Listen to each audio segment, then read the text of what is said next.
देशभरात अयोध्ये येथील श्रीराम मंदिराच्या प्राणप्रतिष्ठेची जोरदार तयारी सुरू आहे. गावगल्लीत तसेच शहरात जय श्रीरामच्या घोषणा ऐकावयास मिळत आहे. आज महागावमध्ये देखील अयोध्येवरून आलेल्या अक्षत कलशाचे स्वागत सर्व ग्रामस्थांच्या उपस्थितीत मोठ्या उत्साहात संपन्न झाला.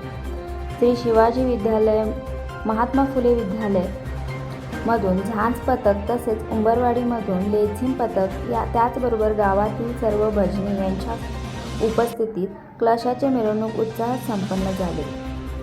यावेळी चंदगड विधानसभेचे नेते विनायक उर्फ आप्पी पाटील तसेच महागाव गावचे विद्यमान सरपंच प्रशांत शिंदे, ग्रामपंचायत सदस्य व अन्य मान्यवर देखील मोठ्या संख्येने उपस्थित होते.